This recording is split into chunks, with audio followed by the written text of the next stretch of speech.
오늘 말씀은 우리 고린도전서 7장입니다. 고린도전서 7장. 고린도전서 7장입니다.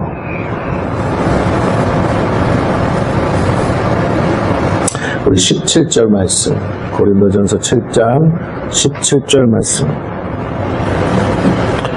자, 우리 다 찾으신 줄 알고 우리 함께 합독하겠습니다. 고린도전서 7장 17절 시작. 오직 주께서 각 사람에게 나눠주신 대로 하나님이 각 사람을 부르신 그대로 행하라. 내가 모든 교회에서 이와 같이 명하노라. 아멘. 오늘 바울이 고린도 교회를 향해서 메시지를 전하면서 우리 7장에서는 부르심에 관해서 얘기하고 있습니다. 부르심.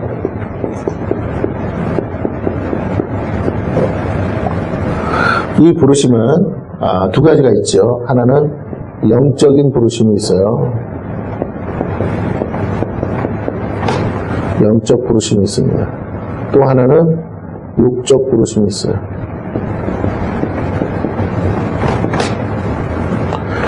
자, 바울이 앞에도 계속 얘기했지만 영적인 부르심이라는 건 우리가 잘 아는 것처럼 하나님의 나라의 백성으로 하나님이 불렀죠. 그리고 또 하나님의 자녀로 우리를 삼아주셨죠. 자녀됨. 자, 그래서 우리를 어떻게 죄에서 구원하신 것. 이것이 영적인 부르심이죠. 죄에서 우리를 구원하셔서 하나님의 백성, 하나님의 자녀가 돼서 결국 하나님의 나라를 그 기업을 유업으로 받을 자.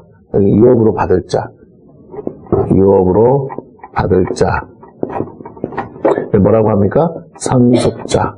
하나님 나라를 상속받은 상속자로 우리를 부르셨고 우리를 택하셨습니다. 자, 그래서 예수 그리스도를 통해서 우리가 이렇게 구속함, 이게 구속이라고 그러는데 구속. 그리고 또 구원, 죄에서 구원. 우리 착각하면 안 돼요. 죄에서 구원받은 것이고 죄에서 구원받은 우리를 하나님의 백성, 하나님의 자녀 삼는 것을 구속이라고 합니다. 구속하셨어요. 자, 그래서 구원. 그리고 우리에게 이제 영생, 거듭났으니까 영생을 우리에게 선물로 주셨습니다.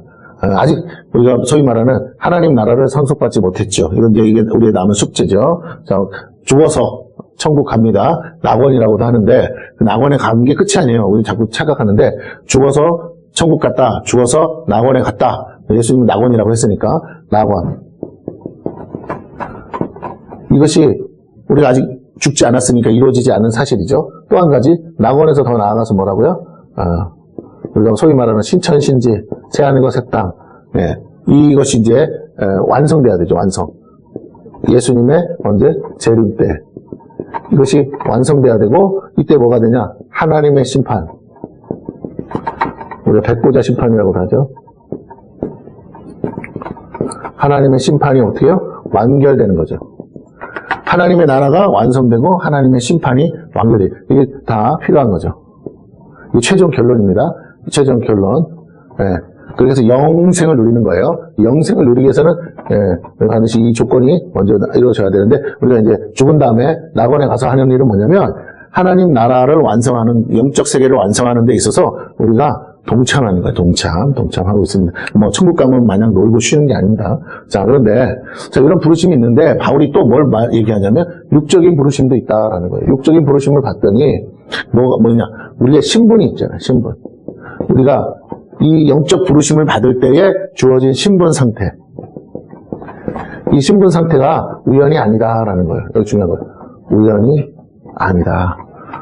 어떤 사람은 주인으로, 어떤 사람은 종으로, 어떤 사람은 남자로, 어떤 사람은 여자로, 어떤 상태, 왕의 아들도 있고, 일종의 운명적인 거죠. 내가 선택한 게 아니라 주어진 거죠. 그래서 그 신분 상태 그대로 우리가 부르심을 받았다. 이 신분 상태가 때로는 자유를 누리거나 바뀌거나 할 수 있겠죠. 이 상태를 그대로 유지. 이게 바울이 전하고 싶은 메시지예요. 그러면 그대로 유지하는 목적은 뭐냐? 더 죄를 짓지 않기 위해. 더 죄를 짓지 않기에. 언제보다. 우리가 부르심을 받기, 구원을 구속하고 구원받기 전보다, 우리가 믿기 전 상태죠. 거듭나기 전 상태보다도 더 죄를 짓지 않기 위해. 자, 이 부르심을 다르게 말하면 여기 뭐가 있다고요? 우리가 십자가의 복음이 있다고 그랬죠. 십자가의 복음이 있습니다. 그런데 육적인 부르심에는 뭐가 필요해요? 이미 불렀어요. 불렀는데 그 부르실 때 상태가 있었는데 그것에 대해서 우리가 살면서 이제 예수 믿고 난 다음에 종은 종이야. 종은 안 바뀌었어. 근데 예수 믿기 전에 종의 상태와 예수 믿고 난 다음에 종의 상태는 다르다는 거예요. 영적인 것이 바뀌었으니까. 그러니까 내가 종이라는 신분을 입고는 있지만 예수 믿기 전에 종으로 살았을 때의 내 마음가짐이랑 행동이랑 모든 것들과 내가 예수 믿고 난 다음에 내 영적 신분이 바뀐 상태에서 나의 종의 신분으로 살아가는 모습은 하늘과 땅 차이로 바뀐다는 거예요. 종이라는 것 자체는 바뀌지 않았어요. 그러나 그것을 대하는 태도는 다르다는 거예요. 왜? 전에는 내가 종으로 산다는 건 천천지 정말 왼수고 정말 저주고 그것은 정말 있을 수 없는 일이었어요. 그러나 이제는 뭐라고요? 그것이 축복이 되고 하나님의 선하신 뜻 안에서 이루어진 것이라고 내가 종으로 사는 것조차도 하나님께서 허락하신 것이다 라고 받아들인다는 거예요. 네, 내가 만약 종이 아니었으면 예수를 믿을 수 있었을까? 라고 생각하는 거죠. 그러니까 기준이 바뀐 거야. 관점이 바뀐 거야. 내가 예수를 믿느냐 못 믿느냐. 다시 말하면 구원을 받을 수 있느냐 없느냐라는 관점에서 내 인생 스토리가 완전히 바뀌는 거예요. 이걸 뭐라고 그래요? 우리가 이걸 히스토리라고 그러는 거예요. 히스토리. 내 개인 역사가 바뀐다는 거예요. 언제부터? 예수님을 믿는 그 순간부터 내 삶이 뭐라고요? AD와 BC와 AD지? BC와 AD로 확연하게 구분된다는 예수 믿기 전, 예수 믿고 난 이후 나는 내 인생의 개인 역사는 여기서 완전히 BC와 AD로 바뀐다. 그래서 내 히스토리가 바뀌는 거야.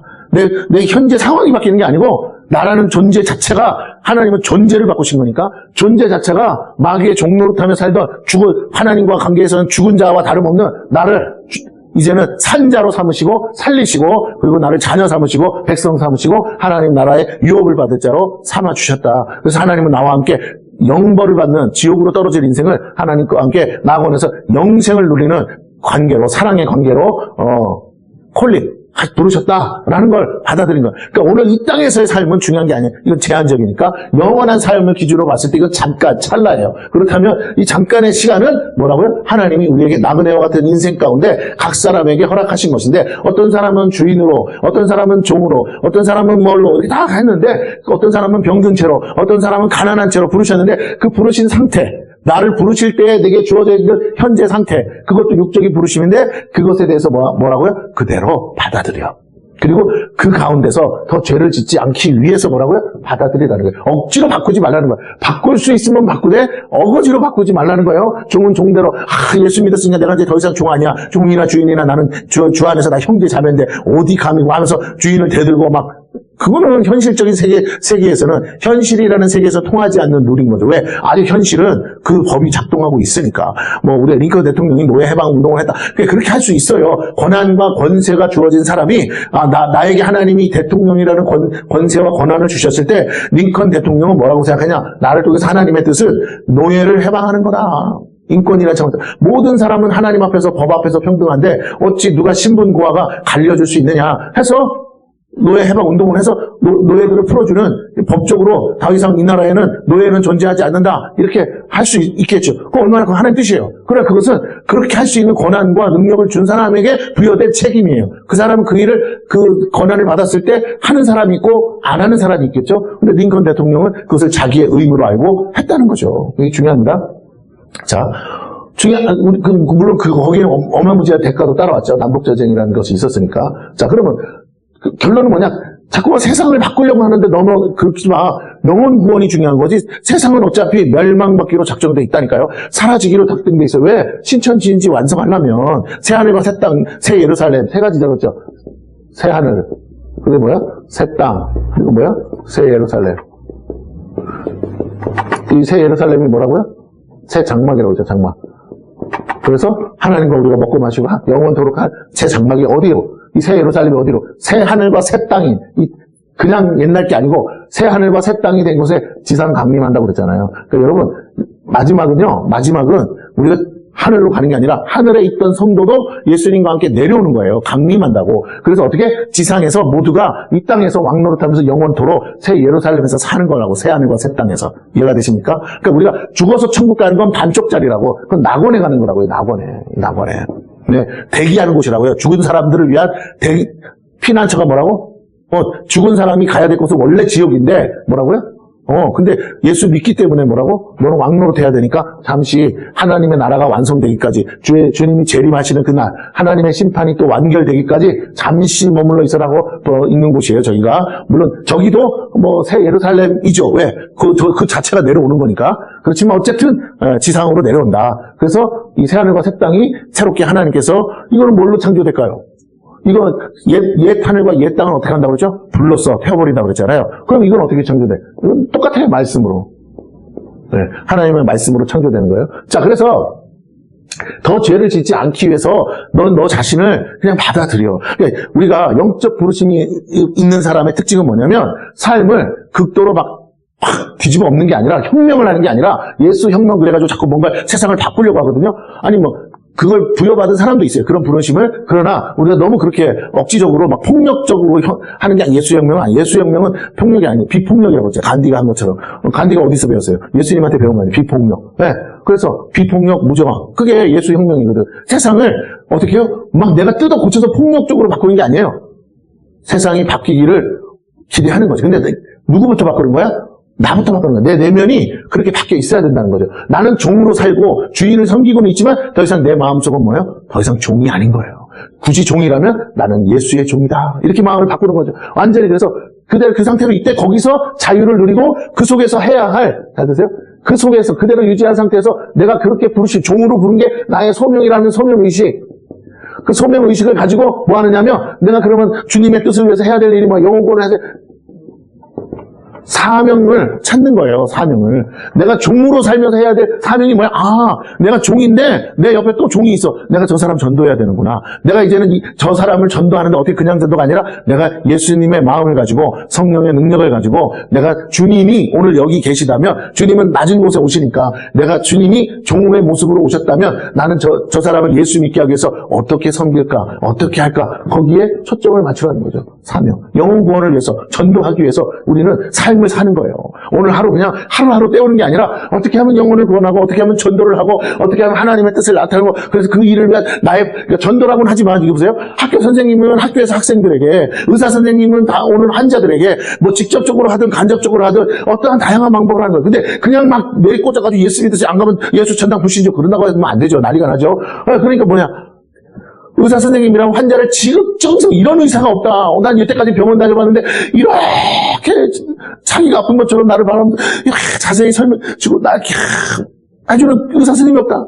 간호사라면 간호사로서 그러면서 사랑을 나타내고 그러면서 그를 위해서 제가 교회 다니는 집사인데 선생님 위해서 내가 기도해도 되겠습니까? 진료받으러 왔지만 아니, 저는 싫은데. 그러면 그냥 돌려보내고, 그럼 제가 그냥 계속, 다음에 또 오실 때, 좋은, 몸이 쾌차하도록 제가 계속 기도하고 있겠습니다. 그러고, 또 뭐죠? 어쨌든, 기도 원하는 사람은 잠깐 1분이면 되는데요. 그래서 기도해주고 보내주고. 어차피 진료 시간도 몇 분 되지도 않는데. 네, 이런 식으로. 각자의 삶의 자리에서 어떻게 하면 영혼들에게 하나님의 사랑, 그리스도의 사랑을 전하며 직접적으로는 복음을 전할 기회를 찾는 거죠. 복음을 처음부터 전하는 게 아니라. 그래서 그들의 마음이 열려서 복음이 내가 이때까지 저도 교회도 다녀봤고, 근데 난 시험 들고 그랬는데, 의사 선생님 만나니까 제가 다시 교회 갈 것같아요. 뭐, 사람이 죄지, 예수님이 죄겠어요. 저도 이제, 선생님은 오늘 교회 다니시나? 여기 생명예배 센터 교회 다닙니다. 저도 그 교회 가면 안 될까요?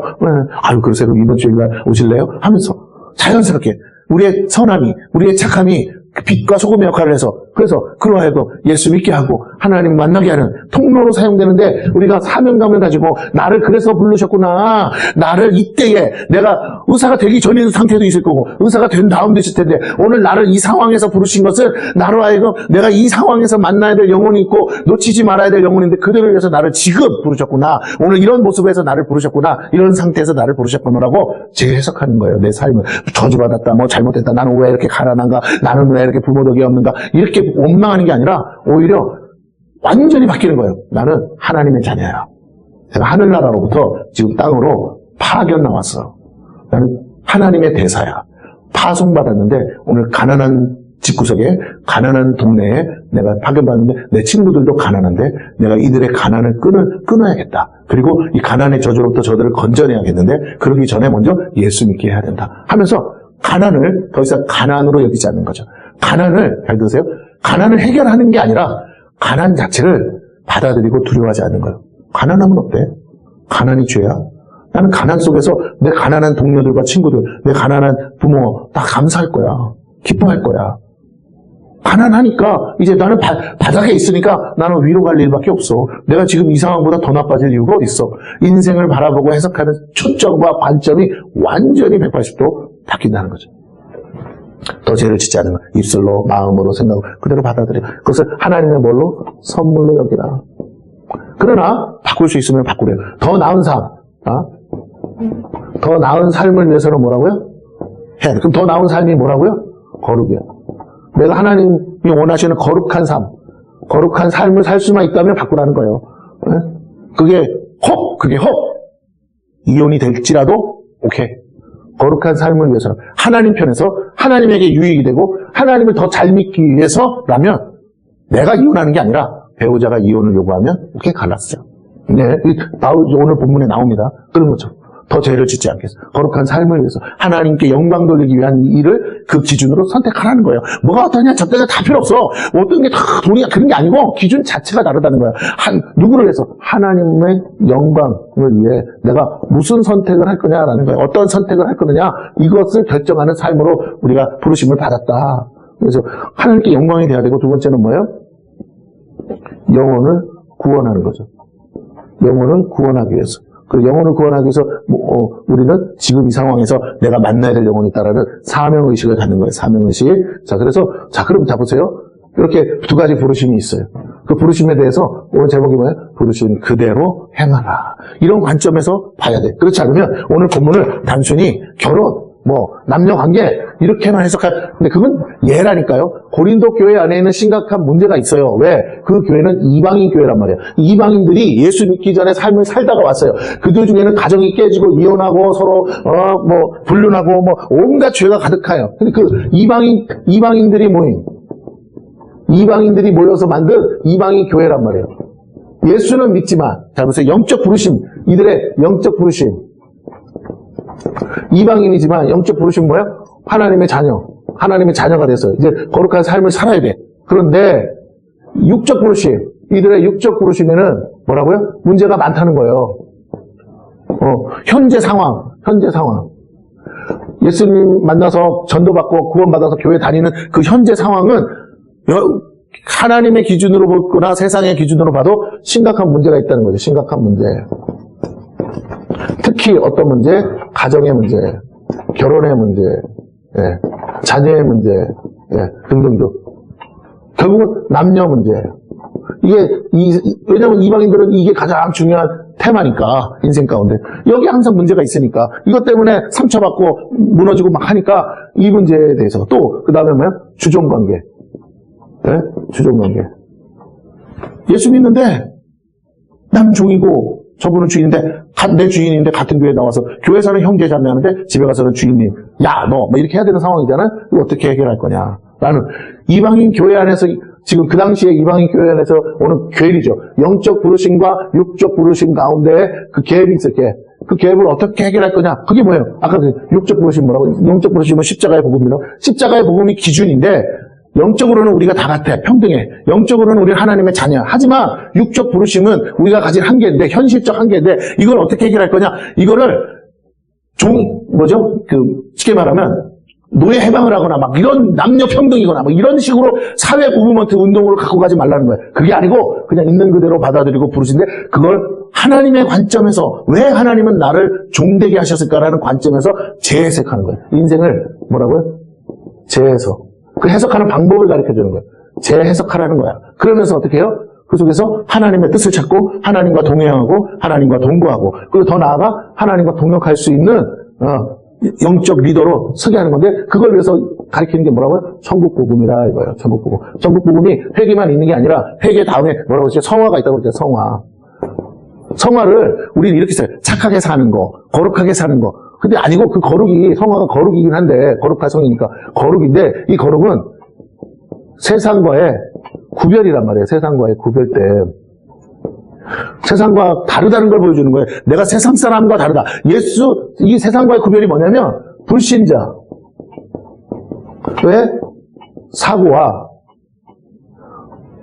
신자의 사고가 극명하게 다르다는 거예요. 왜? 여기는 내가 주인이야. 근데 우리는요, 하나님이 주인이라고. 그래서 판단의 기준이 완전히 다른 거예요. 여기는 오직 뭐예요? 나의 유익과 만족만이 최선이에요. 그러나 여기는 우리는요, 하나님의 영광이 내 만족과 유익보다 더 우선된다고. 이게 하나님의 뜻을 이루고 하나님께 영광 돌리는 것이 우선이에요. 그걸 위해서 뭐 하냐면 자기 부인이라고 그랬잖아요. 자기 부인. 이걸 해야 된다는 거예요. 이거 안 되면 다 말짱 도루묵이래. 이게 안 될 때 하는 게 뭐라고? 회개라고 그랬잖아요. 회개. 우리가 매번 자빠지고 넘어져요. 왜? 연약하니까. 그런데 신기한 건 우리가 도저히 이룰 수 없는 비전이야. 이룰 수 없는 거야. 우리 힘으로는 안 돼. 죄인이라. 완전히 전적 타락, 전적 부패 상태라고요. 그런데 우리가 어떻게 이걸 이루냐고. 그런데 이걸 이루게 하시는 분이 누구냐면 성령님이라고 그랬잖아요. 철저히 그러면 어떻게 하냐. 너는 할 수 없다는 걸 받아들여. 그러면 온전히 뭐라고요? 전적인 부패, 전적인 타락은 너지만 그러나 그런 너를 거듭나게 하셔서 영으로 거듭나게 하신 성령께서 너의 혼과 육까지도 다스리도록 그분께 나를 이걸 뭐라고 하냐면 자기 부인이 잘 되세요. 마음속에서 나를 부인하는 건데 그 자기 부인이 밖으로 표출될 때 뭐가 나오는 거냐? 이게 맡기심이에요. 하나님께 맡겨야 된다는 거야. 내가 하는 게 아니고 하나님께 맡기라는 거예요. 예수님도 죽기 전에 뭐라고 하세요? 저들을 내가 하나님께 맡깁니다. 맡아주세요. 네. 말씀에 맡깁니다. 그러잖아요. 맡겨야 된다니까. 예수님은 십자가에서 그래서 맡깁니다. 하나님 맡아주세요. 우리는 성령께 도움을 요청할 뿐만 아니라 그래서 여기에 뭐가 필요하다고요? 천국 복음에도 믿음이 필요하다고. 내 죄를 다 사해 주셨다라는 믿음만 있는 게 아니라 오늘 내 삶을 다스리신다는 그 믿음을 가져서 나는 할 수 없는데 누구나 하실 수 있다? 하나님은 하실 수 있다. 이 믿음을 가지라는 거예요. 내가 할 수 있어서 하는 거 말고 하시소!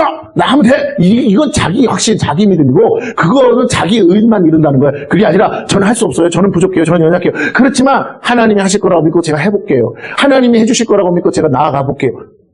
하나님을 믿는 믿음 안에서 발을 떼는 거예요. 베드로가 물에 빠졌다가 예수님을 바라보고 어떻게 해요? 다시 믿음으로 발을 디딜 때 무리를 걸었던 것처럼 우리가 그렇게 주님께 나를 맡기고 상황이 어떻게 되든 당연한 거야. 나는 할 수 없는 거야. 내가 갔는데 물에 빠져? 너무 당연한 거야. 그런데 지금은 내가 안 빠져? 그러면 그건 누가 하신 거야? 내가 한 게 아니고 하나님이 하신 거야. 하나님께 영광이 된다. 영광을 돌려야 된다는 거예요. 철저하게 이거 지금 내가 하고 있는 게 내가 하는 게 아닙니다. 이거 하나님이 하시는 거예요. 오늘 우리의 모든 삶이 하나님께 영광을 돌리기 위한 삶으로 초점을 맞춰서 내가 할 수는 없지만 하나님 성령께서 내 마음에 하라 하시던 마음을 주시면 하는 거예요.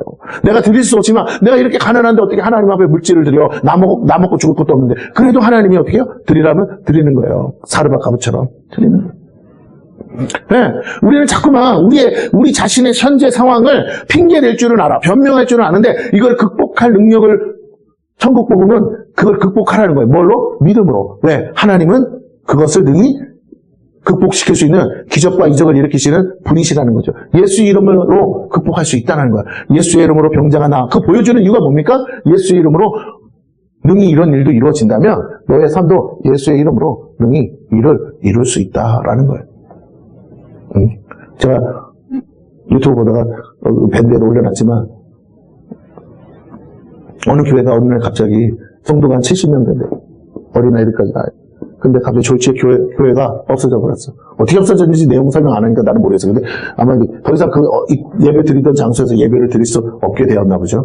그래서 3주 안에 예배당을 찾아야 되는데 어이구 100방으로 알아봐도 여기도 캔슬 또 여기는 된다 여기는 오라고 그래서 갔는데 여기는 마음에 안 들고 우리가 가서 예배드릴 환경이 안 되고 그렇게 그러다가 그 목사님이 어떻게 소식을 들었는지 유튜브를 봤는지 연락이 오더래요. 그래서 연락을 갔더니 서울의 어느 교회인데 오래된 교회인데 우리가 말하는 옛날 교회 식으로 근데 300석 규모의 교회인데 다 있어. 식당도 있고 애들 다 있어.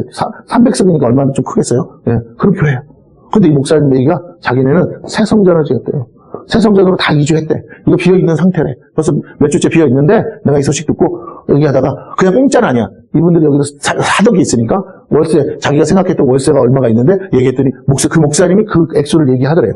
딱 맞아가지고 오케이 해가지고 그 주간부터 이 교회 가서 이제 여기서 예배들. 그러니까 뭐 전에 예배 드리는 거랑 비교가 안 되죠. 300성이니까 거기서 이분이 갑자기 막 여기서 이제 다 얼마 있다가 내가 이제 여기서 찬양 집회를 합니다. 그러면서 광고를 하고 하더라고요. 그냥 한 거 아무것도 없어. 그냥 기도한 거밖에 없어요. 전심으로. 근데 하나님은 이 기도에 응답하시더라. 네. 이분이 그런 말 하더라고요. 이 목사님이. 영적인 사람과 아닌 사람의 특징이 뭐냐? 영적인 사람은 기도하고 영적이지 않은 사람은 기도하지 않는다. 영적인 사람은 문제가 오면 일단 기도부터 시작한다. 모든 문제를 기도로 해결한다. 그러나 영적이지 않은 사람은 기도보다 앞서는 것이 있다. 자꾸 다른 방법을 찾는다. 하나님이 우리에게 문제 주신 것은 나보고 해보라는 게 아니라니까요. 하나님이 우리에게 어떤 어려움을 주시는 것은 나보고 해결해보라는 게 아니에요. 하나님은 그것이 어려운 줄 알아요. 내가 감당할 수 없다는 것도 알아요. 내가 내 힘으로 내 방법으로 해결할 수 없다는 것도 알아요. 그걸 허락하신 것은 나보고 근심하고 걱정하고 염려하라는 게 아니라 너의 아버지가 나다. 내가 너의 하나님이다. 나는 너의 하나님이라는 걸 드러내고 싶어서 알려주고 싶어서 하나님이 하나님됨을 내 삶으로 증거하고 증명하고 그걸 통해 영광 받고 싶고 나는 그걸 통해 하나님 찬양하게 하시려고 내게 허락하시는데 내게 요구하는 건 뭐라고요? 너 나 믿니? 그 믿음만을 요구하신다는 거죠. 천국 복음은 철저하게 하나님의 약속의 말씀을 붙들고 믿음으로 발을 떼면서 사는 거예요. 무리를 걷듯이 세상 사람들이 볼 때 도저히 할 수 없고 안 된다 그러고 갈 수 없는 그 길을 가는 거예요. 그 일을 해내는 거예요. 네, 선교사가 선교지에 가듯이 아무것도 안 들고 가잖아요. 뭐 맨몸 뚱아리 하나 가가지고 갔는데 몇 년 후에 보면 그 선교사님이 교회를 세우고 우리 이집트 선교사님도 보면은 지금 맨몸 뚱아리로 자녀 8명을 데리고 갔는데 지금은 센터가 세워지고 네. 그 숙제가 아직 있어요. 센터를 하기 위해서 돈을 내야 돼. 근데 기도하고 있죠. 하나님이 해결하실 거라고 믿어요. 예. 계속 문제는 끊임없이 오지만 그 문제를 어떻게 해결해? 너희가 함께 기도해라. 기도할 때 내가 일하고 내가 이미 그것을 해결할 방법을 나는 내 손에 가지고 있어. 내가 해결할 줄 몰라서 너에게 어려움 주고 싶어서 너 한번 당해봐라. 이 괘씸한 놈아. 그래서 그런 거는 징계도 아니에요. 그걸 위해서 이런 게 아니라 너에게 오는 질병, 너에게 오는 가난, 너에게 오는 수많은 어려움, 장애물 다 뭐라고요? 내가 너의 하나님이라는 걸 증거하기 위한 통로 삼으려고. 너 내 자녀잖아. 하나님 나라가 어떤지를 보여주려고 너를 부인하고 안 된다고 생각하고 못한다고 생각하고 할 수 없다라는 너를 부인해. 너의 입술을 부인해. 그리고 하나님이 하실 수 있다고. 하나님을 믿습니다. 하나님께 맡깁니다. 이것이 하나님의 뜻이라면 주여 나를 통해서 역사하여 달라고 하면서 하나님께 영광 돌릴 생각, 하나님께 찬양할 생각만 하고 믿음으로 가라는 거죠. 물론 무작정 막 나 할 수 있어 하면 막 하나님 내가 가면 무조건 하나님 도와주실 거야. 이런 막무가내 식이 아니고 기도하면서 하나님께서 허락하실 때 해보는 거예요. 어떨 때는 하나님이 우리를 코너로 몰고 절벽에서 뛰어내리라고 막 상황이 밀어붙일 때가 있어요. 이거 뛰어내리면 죽는 건 너무 당연한데 신기한 건 어쩔 수 없어. 믿음이 많아서가 아니고 상황이 코너로 몰려서 어쩔 수 없이 뛰어내렸어. 죽으면 죽고 말고 뭐가 이판사판 했는데 안 죽어. 그런 상황들이 우리 삶에 옵니다. 그때 하나님 말씀은 봤지? 안 죽지? 너 왜 겁내니? 너 뭐가 두려우니? 너 뭐가 문제야? 자꾸 왜 네 삶에 하나님이 없니? 너 불신자들과 똑같잖아. 그거 말고 네 삶에 보이지 않지만 하나님이 함께 하신다는 거 이거 보여주려고 다니엘에게 사자굴에 들어가라는 거고 다니엘의 새 친구에게 불구덩이에 들어가라고 한 거야. 핍박과 환란이 오지만 핍박과 환란을 가지고 하나님은 사용하셔서 느부갓네살 왕의 입에서 너의 하나님을 내가 찬양한다. 너희의 하나님을 내가 두려워한다 하면서 이들이 믿는 하나님 아무도 건드리지 마. 보호해 주잖아요. 나중에 그 기적이 일어나니까. 다니엘의 하나님이 가장 위대하신 신이다. 신중의 신이다. 이렇게 노래하지 않습니까? 그래요.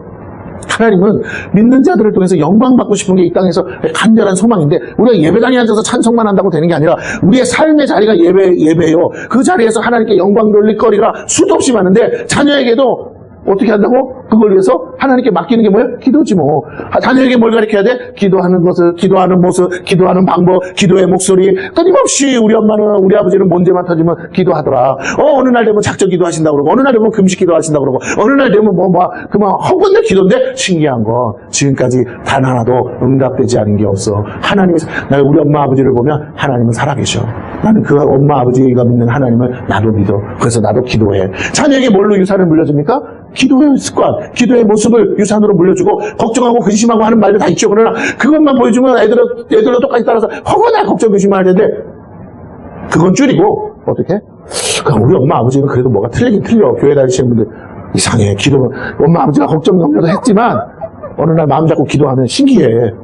내가 생각해도 안 될 것 같은 일들이 되더라고. 정말 하나님 살아계시긴 계신가 봐. 그 믿음 없는 자들의 입에서 하나님의 얘기가, 하나님이 살아계시다는 얘기가, 고백이 나오게 하는 거. 이게 하나님께 영광이에요. 하나님께 영광이 그거예요. 애굽의 바로왕을 수장시키면서까지 하나님 뭘 받고 싶다고? 왜? 이스라엘 백성이 뭘 했어요? 아무것도 할 줄 몰라. 아무 능력도 없어. 하나님이 뭐라고요? 그들이 그냥 믿고 모세가 하나님의 선지자라고 믿고 따라만 가면 내가 홍해도 갈라준다? 그 따라만 가라? 너희가 믿음으로 따라가라? 순종만 해라? 근데 뭐하고? 내가 그러면 내 영광을 보여주려. 영광을 보여주고 하나님이 바로에게 뭐라고요? 내 영광을 위하여 내가 너를 택했다. 너 강팍한 거 그것도 내 영광을 위해서요. 네가 강팍하니까 뭐야? 하나님 계속 이스라엘 편에서 일하시잖아요. 이스라엘 편에서 재앙 10가지 재앙을 주시고 이스라엘 편에서 홍해를 갈라주시고 그래서 하나님 없는 백성과 하나님 있는 백성 아무리 뛰어난 왕이 있어도 아무리 탁월한 군사력이 있어도 하나님 오합지졸 아무리 목이라고 그래봐야 낯들고 꽃게기가 전부인데 그거밖에 없는 이 오합지졸 이스라엘 백성의 하나님이 그 병거 타고 오는 애국 군대보다도 강력하셔서 무기가 뭐야? 구름 기둥, 불 기둥. 그것 가지고 어떻게 해요? 그리고 무기가 또 뭐예요? 홍해바다. 거기다 완전히 다 수장시켜버리지. 천하 만물을 다스리시는 하나님이 내 편이시고 우리 편이고 우리와 함께 하시고 하나님의 택한 자들, 하나님을 믿는 자들의 하나님이 얼마나 위대하신지를 하나님 당신이 얼마나 위대하신지를 드러내고 싶어서 가장 세상에서 뭐라고요? 너희의 부르심을 뭐라 그랬잖아요. 저번에 고린도서 5장에 너희가 어떤 상황에서 비천하고 멸치받고 천대받고 그래도 너희가 택함 받은 거 아니냐?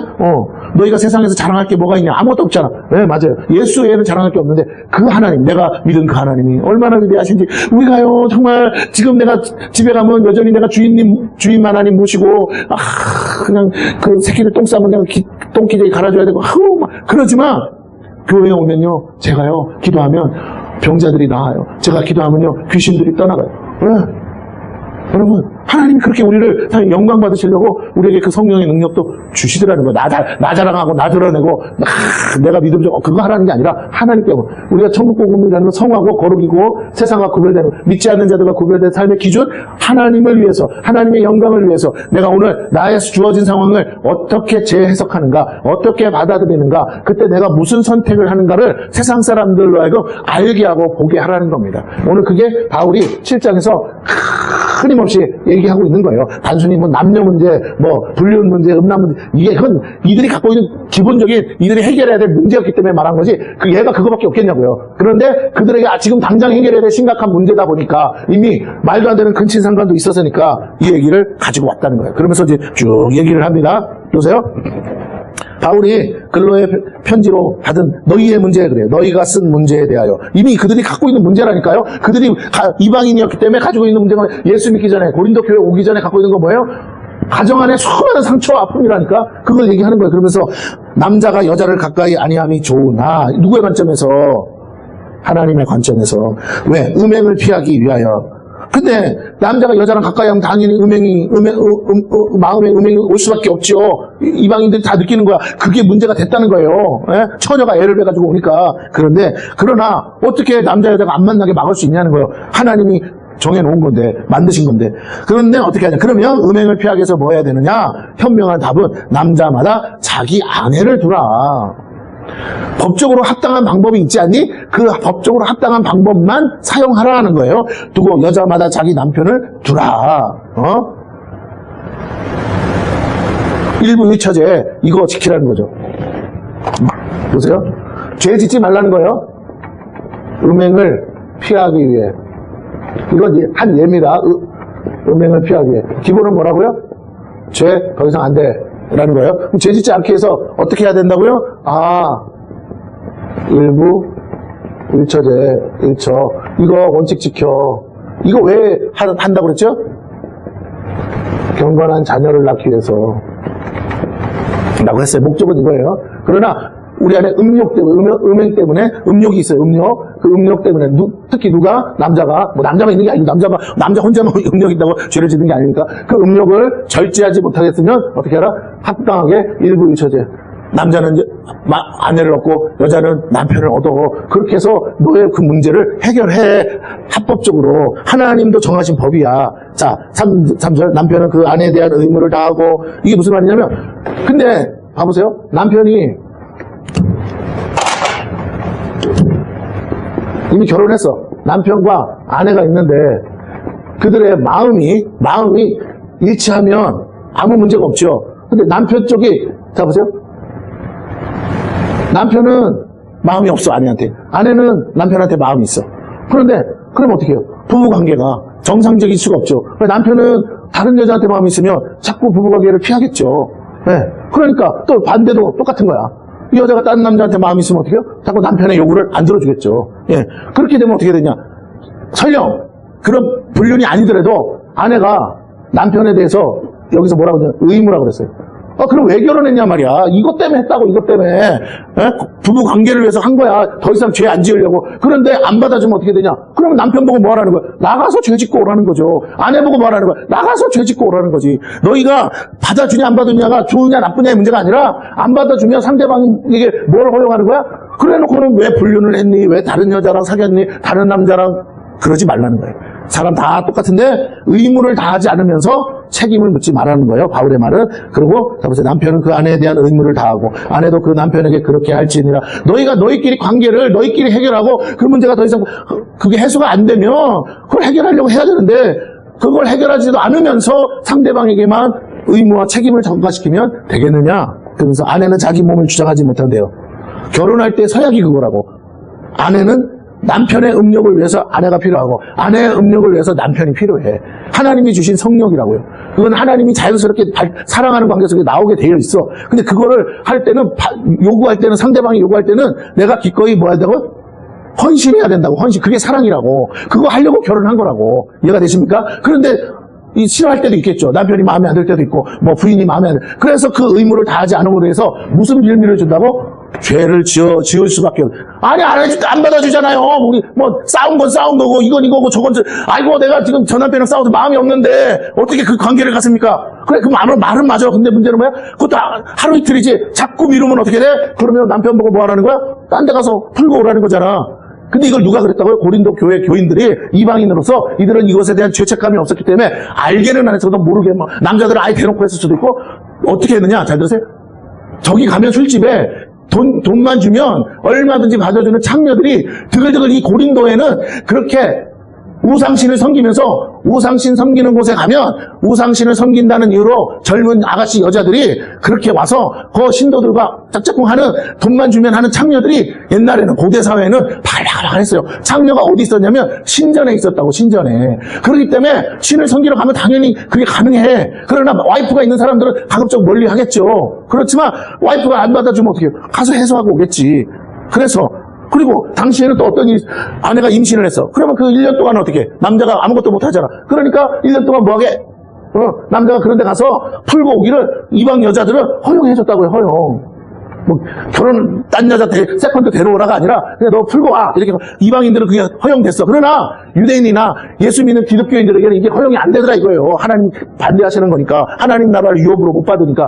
거기에 맞들이면 이 여자가 임신을 풀고도 애 기르느라고 정신 없으니까 그걸 빌미로 허건날 이 여자 저 여자 돈만 주면 다 만나니까. 그러니까 와이프 입장에서도 아유 귀찮고 애 기르느라고 피곤하고 그냥 봐줘버리면 나중에 여기서도 애새끼 하나 여기서도 애새끼 이렇게 나올 수 있다는 거죠.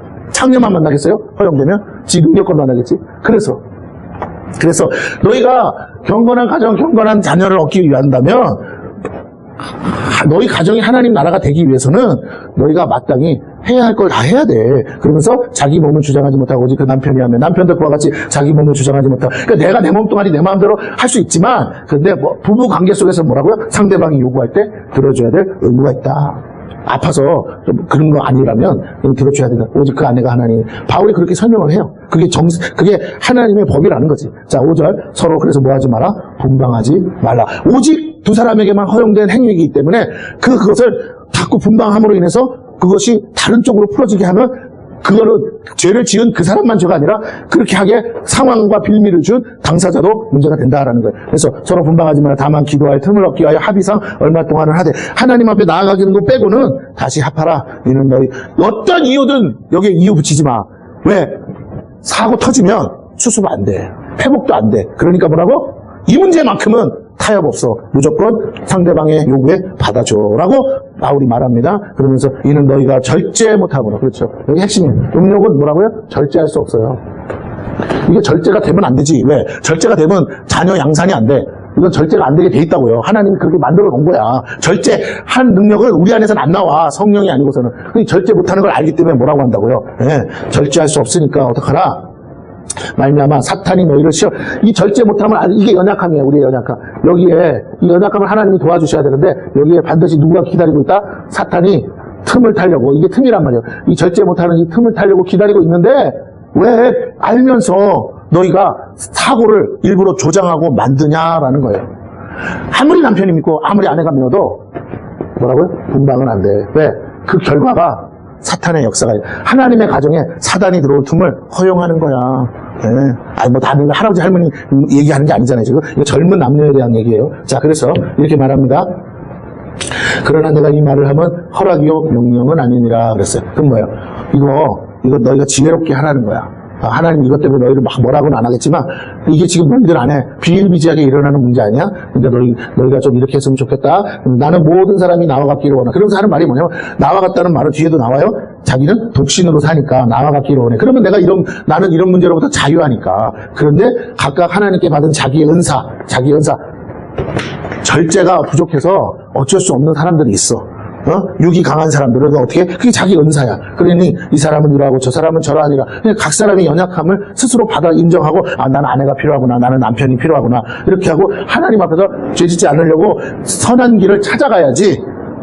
안 되는데 또 바울 사도가 했다고 나도 그렇게 살겠다고 하다가 한 방에 유혹에 넘어가면 답이 없다는 거죠. 자, 그리고 8절 이렇게 설명합니다. 내가 결혼하지 아니한 자들과 과부들에게 이르노니. 이제는 좀 다르죠. 결혼 안 한 사람들이 독신자들이 있고 독신여들이 있고 그 다음에 과부가 있어요. 일종의 지금은 돌싱도 되겠죠. 나와 같이 그냥 지내는 것이 좋으니라. 왜? 여기 설명합니다. 만일 뭐 할 수 없거든. 그런데도 너가 절제할 수 없거든. 뭐라고요? 결혼하라.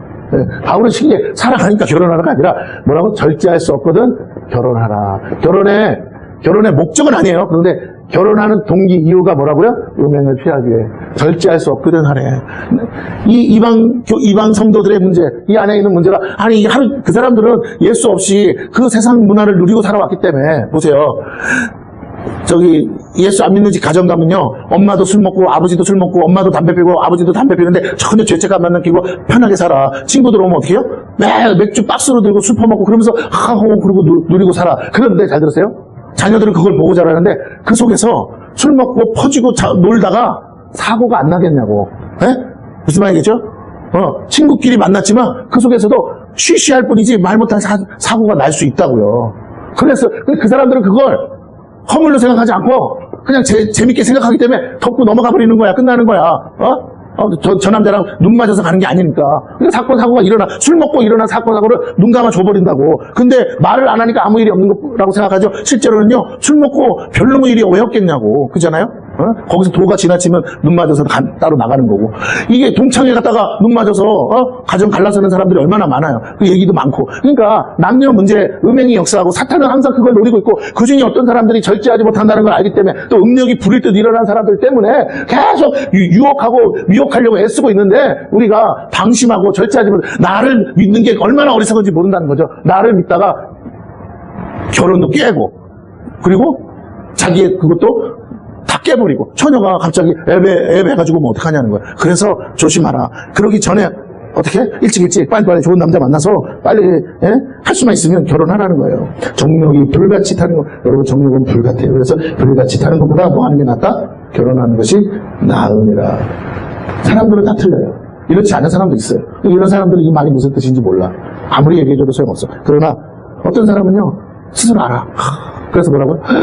어떤 여자도 그렇고 남자도 그렇고요. 불같은 사람들이 있어요. 그럼 어떻게 해? 그래서 결혼이 필요한 거야.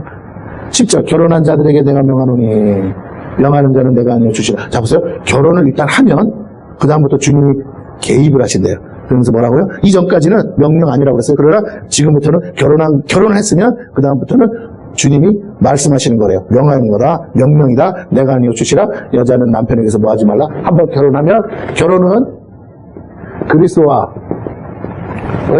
연합이라고 했어요. 그 연합의 신비라고 했어요. 그러므로 이것은 결혼은 육적인 사건이 아니라 동시에 영적인 사건이 된다는 거예요. 그리고 그 결과로 경건한 자녀가 나오는데 이 경건한 자녀들의 영혼을 책임져야 돼. 이 아이들이 천국 가느냐 지옥 가느냐가 이 결혼에서 달려있어. 부모에게 달려있다는 거예요. 이 영적 사건이라는 거예요. 그러므로 이거 신중해야 된다는 거예요. 그래서 이제부터는 이 영혼에 대한 책임을 너가 물어야 되기 때문에 이 핏값을 물어야 돼.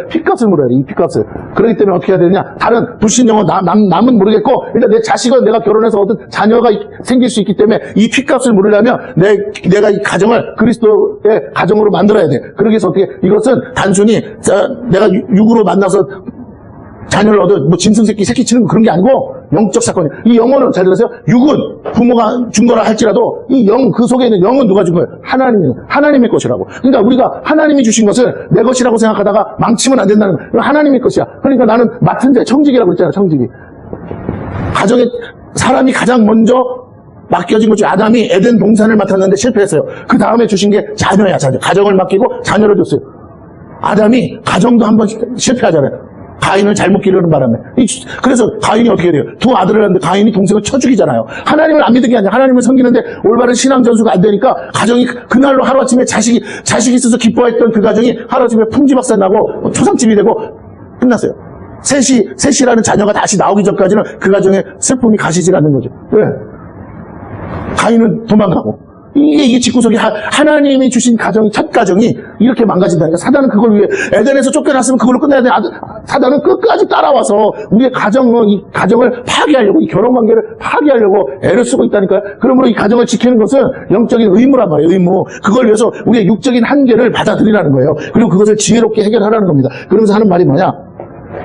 만일 갈라섰으면 어떻게? 그대로 지내든지 다시 그 남편과 화합하든지 하라. 딴 남자랑 만나지 마. 너 지금 너의 자녀를 생각해서라도 새아빠 새엄마 만들지 말고 합하든지 아니면 그게 싫으면 어떻게 그냥 그대로 있어.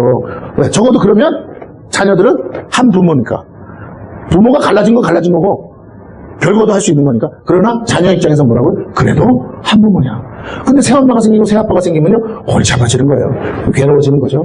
그 엄마 아빠가 누구냐에 따라 인생이 지옥이 되기도 하고 천국이 될 수도 있기 때문에. 자, 22절. 그 나머지 사람들에게 내가 말하는 이건 명령이 아니래요. 그러면서 만일 어떤 형제에게 믿지 아니하는 아내가 있어. 여기서부터가 핵심이에요. 믿지 아니하는 아내가 있어. 남편과 함께 살기를 좋아하거든. 불신자 남편이 있는데 아내를 너무 사랑해. 그러거든. 그를 버리지 말래요. 또 어떤 여자에게 믿지 않은 남편, 불신 남편이 있는데 아내를 너무 사랑한대. 그러거든. 그 남편을 버리지 마라. 잘 드세요. 핵심이 뭐냐면 불신자가 배우자를 사랑할 때만 적용돼. 불신자가 자기 배우자를 너무 사랑하는데 이 사람은 신자야. 그러면 어떤 일이 생기냐. 너의 거룩함으로 이 불신자도 구원을 받을 가능성이 있기 때문에 너의 기도와 너의 거룩한 행실로 뭐라고요? 이 배우자가 구원받을 가능성이 있기 때문에 이것이 너를 불신자 남편, 불신자 아내를 만나게 해서 가정을 이루게 하신 하나님의 뜻일 수도 있지 않겠니? 그러므로 이 가정을 천국으로 만들려면 네가 그 전도와 선교를 위한 파송받은 사람이라고 생각하고 하나님의 대사로서 이 영혼을 참고 인내하면서 기도하면서 그 영혼이 구원받기를 위해서 힘써야 되지 않겠느냐? 너는 그 영혼을 구원하기 위한 사명자로 부르심 받은 거다라고 부르심에 대한 얘기를 하는 거예요. 그대로 그것을 유지해라. 이 불신 남편이 내가 믿는다는 이 때문에 나랑 갈라서기를 원하면 어떡하라고요? 갈라서라 그래. 지금 바울은요. 왜? 그것 때문에 네가 보세요. 신자인 배우자가 불신자 배우자를 더 사랑해서 그러면 어떻게 돼요? 그의 신앙과 그의 종교와 그 모든 걸 따라가게 돼 있어요. 우리 주변에 보면 다 그래. 모태신앙이고 어려서부터 예수 믿었는데도 불신 남편을 너무 사랑해서 따라갔다가 그를 전도하기는커녕 오히려 같이 따라서 술 퍼마시고 같이 따라서 교회 빠먹고 놀러 다니고 같이 낚시하러 다니고 그러다가 이 남자 불륜 일으키면 바람 피면 어떻게 해요? 가정 깨지는 거야. 그때 가서 어떻게 하냐는 거야. 그래서 하나님보다 배우자를 더 사랑하면 하나님은 그거 갈라서도 뭐라 죄라고 얘기하는 거야. 왜? 불신 배우자가 그것 때문에 너가 하나님 믿는 것 때문에 나랑 이혼하자 그러면 이혼하라는 거야. 하나님 때문이라면 이혼하라는 거야. 너 때문이란 말고 하나님 때문에. 그러나 그 불신자가 나보다 나는 하나님을 제일 사랑하지. 아무리 배우자가 좋아도 나는 하나님 말씀이라면 언제든지 나는 노할 수 있어. 그런 마음이 있는데 상대방 불신자 배우자가 나를 너무 사랑해서 나랑 못 떨어지겠다고 하면 내가 조건을 걸 수 있잖아. 같이 교회 가요. 같이 하나님 믿어요. 그러면 나랑 같이 살 수 있어요. 같이 살 수만 있으면 그래, 나 같이 교회 갈게. 흉내라도 낼 수 있다는 거죠. 그걸 지금 바울이 얘기합니다. 이 이방인 성도들 안에, 가정 안에 이런 일, 이제 오늘 전도받아서 믿은 아내가 교회 다니는데 남편은 불신 남편이야. 근데 어느 가정을 보니까 불신 남편이 이혼하자고 막 두드러펴면서 너 자꾸 교회 갈 거면 너 목사랑 결혼했냐 그러면서 너 그럴 거면 나랑 이혼하자. 먹고 살 길은 없어. 어떻게 바울 사독해서 바울 목사님이 하시는 말씀은 괜찮아. 하나님 믿어. 이혼해. 괜찮아. 그 사람이 원한다면 그렇게 해줘. 지옥으로 사는 게 그게 나아. 그래도 제가 기도하면 되지 않을까요? 아니야. 하나님은 보세요. 인격이시기 때문에 안 믿겠다 그러고 못 믿겠다고 하는 그 사람의 마음을 바꿀 수 없어요. 그 자유의지가. 하나님은 그걸 존중하기 때문에. 물론 기도하면 될 수도 있겠죠. 그러려면 내가 어떻게 해야 되냐? 피눈물나게 기도하면서 대가를 지불해야 된다고요. 그 사람의 마음이 녹아질 만큼. 근데 그게 쉽지가 않거든요. 왜? 이 사람은 마누라가 싫은 것보다 하나님이 싫은데 하나님이 싫다는 이유로 마누라를 버릴 정도면 얼마나 싫어하는 거겠어요. 그래서 안 돼요. 나는 내가 하나님을 너무 사랑해서 할 수만 있다면 남편이 그것 때문에 안 산다 그러면 나는 이혼해서라도 나는 하나님 따라가겠다는 게 신자의 마음인 거야. 그런데 그 남편이 싫다는데 그럼 당연히 이혼해야죠. 자기의 믿음이. 그런데 내가 이혼 못하겠다는 말은 그렇게 하는데 실상은 하나님보다 누가 더 좋다는 거예요? 남편이 더 좋다는 거죠. 그래서 이혼 못하는 가정이 얼마나 많은지 아세요? 하나님은 그걸 달아보세요. 그러면서 자 보세요. 믿지 아니하는 남편 14절 남편이 아내로 말미암아 거룩하게 되고 믿지 아니하는 아내가 남편으로 말미암아 거룩하게 되나니 구원받는 걸 얘기해요. 그렇지 않으면 너희 자녀도 뭐라고? 그렇지 않으면 뭐라고? 너희 자녀도 깨끗하지 못하는. 왜? 한쪽에서 말씀으로 가르치는데 한쪽에서는 불법으로 가르치거든. 이게 혼자 예수 믿는 집의 가정을 자녀들을 보면 알아. 어느 날 보면은 교회 다녀 엄마랑 같이. 그러다가 어느 날 되보면 아빠 말 듣고 교회 안 나와. 이게요. 애가 머리가 클수록요. 불신 배우자 쪽으로 흘러가게 돼 있다니까. 그쪽이 더 쉬워. 교회 나와서 안 되는 기도하고 막 이렇게 하는 것보다 그게 편해. 그런 중에도 예수 만나고 하나님 제대로 믿는 자녀는 안 믿는 남편 안 따라갈 수 있겠죠. 오히려 전도하려고 하겠지. 그러나 만약에 예수 제대로 못 만나고 내가 예수 제대로 못 만나게 제대로 신앙교육 못하면 교회를 데리고 나갈 수는 있겠으나 어렸을 때는 왜? 남편이 애랑 놀아주기 싫으니까 그냥 데리고 가라고 그러죠. 그러다가 다 크고 나서는 남편이 관여할 때가 되면 안 돼! 어디서 교회 다니는 목사 데리고 사후 데리고 와봐요. 안 돼! 이렇게 결혼 반대할 수 있단 말이에요. 한 가정 안에 하나님의 법과 마귀의 법이 상충하는 일이 한두 가지가 아니에요. 그래서 이것 때문에 온통 난리인데 결국에는 마귀의 법이 이길 가능성이 높아. 이건 현실이기 때문에. 그러니까 뭐라고요? 그러니까 안 된다는 거예요. 너희 자녀를 위해서도 그렇게 하면 안 돼. 그러니까 보세요. 또 설명을 해줘. 아주 구체적으로. 혹 믿지 아니하는 자가 이혼하자고 갈리거든. 이혼하자는 거예요? 갈리게 하라. 형제나 자매나. 여기서 형제 자매는 친자를 말하는 거예요. 형제나 자매나 이런 일에 뭐라고? 자유하다. 구애될 것이 없다. 그러나 하나님은 화평 중에서 너희를 부르셨느니라. 그러니까 잘 보세요. 화평 중에서 불렀다는 거예요. 화평이 뭐예요? 평화죠. 어떤 화평이야? 어떤 화평이야? 이게 중요해. 하나님과 화평이야. 사람과 화평이 아니에요. 뭐라고요? 예수 믿은 게 내가 죄로 인해서 하나님과 뭐 됐을 때? 우리가 하나님과 원수 되었을 때 우리를 불러서 화목제물 되어주사 십자가의 공로로 하나님과 화평케 하셨느니라. 할렐루야. 그렇다면 하나님과의 화평으로 부르신 거죠. 그러니까 나는 지금 모든 삶의 이유를 결과가 중요하고 현상도 중요하지 않아. 이혼을 하냐 마냐의 결정은 내가 하고 싶냐 안 하고 싶냐가 아니고 내가 하나님과의 관계가 이혼하는 게 더 나으면 이혼하고 내가 하나님과의 관계를 위해서 이혼 안 하는 게 더 나으면 뭐라고요? 하지 말라는 거야. 이게 중요하다는 거야. 그 얘기를 하는 거예요. 너희를 부르셨느니라. 아내 된 자여 내가 남편을 구원하려는지 어찌할 수 있으며 남편 된 자여 내가 내 아내를 구원하는지 어찌할 수 있으리요. 오직 주께서 각 사람에게 나눠주신 그대로 하나님이 각 사람을 부르신 어떤 상태에서 부르셨든 믿지 않는 가정에서 불렀든 믿는 가정에서 불렀든 그대로 행하라. 내가 모든 교회에서 이와 같이 명하노라. 담임 목사로서 내가 명하노라. 이렇게 해라. 그 궁극적인 목적은 뭐예요? 부르신 그대로 살아라. 그 속에서 하나님의 뜻을 찾아라. 너가 이혼하는 것이 하나님 뜻이면 그렇게 하고 이혼 안 하는 것이 더 나으면 그렇게 하고 그러나 그래도 기준을 달라 그러면 믿지 않는 배우자가 너를 사랑하거든. 그거는 뭐라고? 네 말을 들을 가능성이 있으니 같이 교회 나올 가능성이 있으니 너 때문에 믿을 가능성이 있으니 그건 이혼하지 말고 그러나 믿지 않는 배우자가 너랑 계속 내가 교회만 가면 너 또 한 번만 교회 봐. 나랑 이혼하는 거야. 그렇게 하거든 뭐하라? 두려워하지 말고 이혼해라. 그래도 괜찮다. 그거 죄 아니다. 이렇게 얘기를 해줍니다. 그러면서 오직 내가 이혼하자는 게 아니잖아요. 오직 주께서 각 사람에게 나눠주신 대로 행하래요.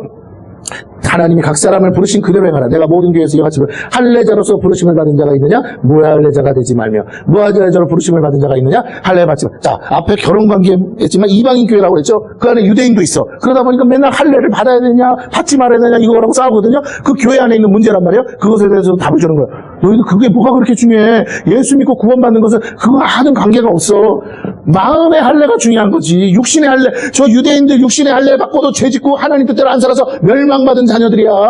정신 차려 그러는 거예요. 할례 받는 것도 아무것도 아니요 할례 받지 아니하는 것도 아무것도 아니로되 오직 하나님의 계명을 지킬 따름이니라. 계명을 뭘로 지킬? 우리 마음으로부터 지키죠. 각 사람은 부르심을 받은 그 부르심 그대로 지내라. 오늘 이게 가장 핵심이에요. 부르심이 뭐냐? 나의 부르심, 육신의 부르심대로 그대로 지내라. 그리고 그대로 지내는데 어떻게 지내냐? 제가 설명을 해줍니다.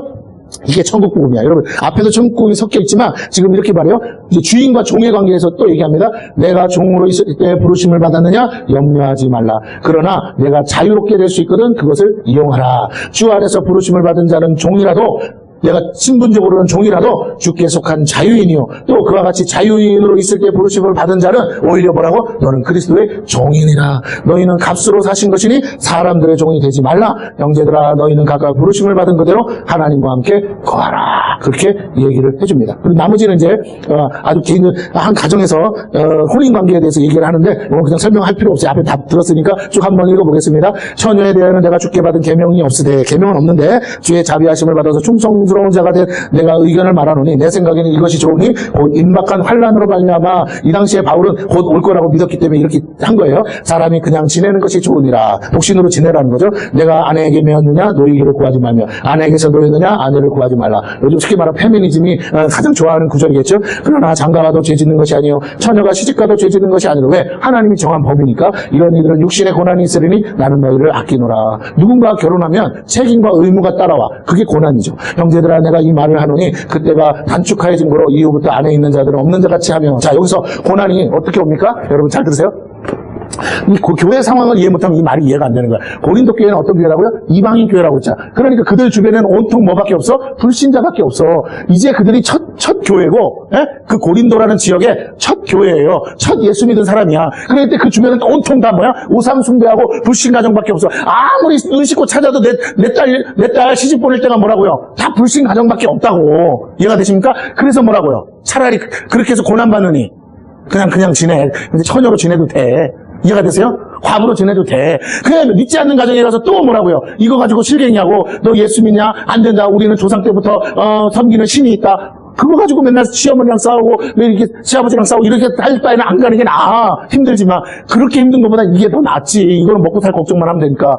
신앙의 고민을 안 해도 되잖아. 네가 신앙 안에서 얼마든지 이겨나갈 수 있는 문제인데 왜 굳이 결혼을 해가지고. 근데 결혼하는 이유가 뭐라고? 신앙으로 혼자 살려고 하는데 내가 이 음행의 문제, 절제하지 못하는 문제 때문에 그러고도 결혼해라. 왜? 이 죄 짓는 것보다 차라리 결혼해서 고난받는 게 차라리 조금 더 나을 수 있다. 왜? 이 죄 짓다가 뭐라고? 하나님 나라 유업으로 못 받으니까. 자, 이렇게 얘기하는 겁니다. 그러면서 이제 이 상황을 이해하시고 보시면 돼요.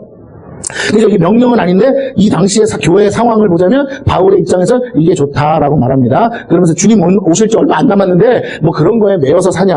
형제 29절 형제들아 내가 이 말을 하노니 그때가 단축하여진 거로 이후부터 안에 있는 자들은 없는 자 같이 하며 우는 자들은 울지 않는 자 같이 하며 기쁜 자들은 기쁘지 않은 자 같이 하며 매매하는 자들은 없는 자 같이 하며. 그러니까 그런 거에 매이지 마라라는 거예요. 왜? 우리가 살다가도 얼마든지 배우자가 죽을 날이 오는데 언젠가는 다 헤어지는데 왜 너희가 그런 것에 연연하느냐. 진짜 같이 살아야 되는 건 누구예요? 나의 영혼의 신랑 듯이 예수와 살아야지. 31절 세상 물건을 쓰는 자들은 또 이제 물건에 대해서 얘기하죠. 세상 물건을 쓰는 자는 다 쓰지 못하는 자 같이 하라. 이 세상의 외형은 지나감이니라. 너희가 염려 없기를 원하노라.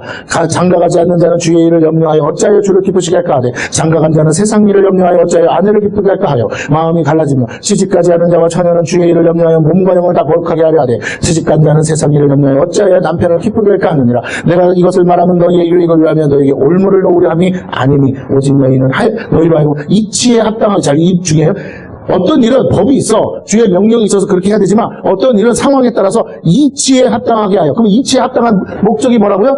어떻게 하면 하나님 앞에서 하나님 영광을 위해서 죄짓지 않고 살 수 있느냐? 이걸 어떻게 하나님과 더 관계를 유익하게 하느냐에다 초점을 맞추라는 거예요. 하여 흐트러짐 없이 보세요. 주를 섬기게 하려 합니다. 주님을 섬기지 못하는 거라면 포기해.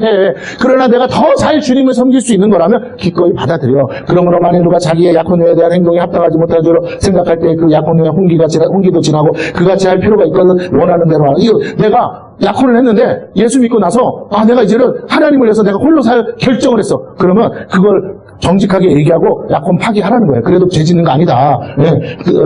이 결혼해놓고 갈라서는 것보다 낫잖아요. 원하는 대로 하라. 그것은 죄 짓는 것이 아니니 그들로 결혼하게 하라. 자, 그러나 보세요. 그가 마음을 정하고 또 부득이 한 일도 없고 자기 뜻대로 할 권리가 있어 그 약혼녀를 그대로 두기만 해도 잘하는 것이니라. 그러므로 결혼하는 대로 잘하거니와 결혼하지 아니하는 데는 더 잘하는 것이니라.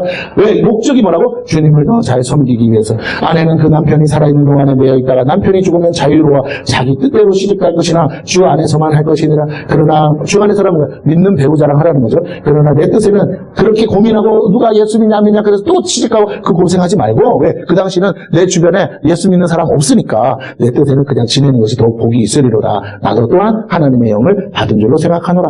네. 여러분, 권면은 뭐예요?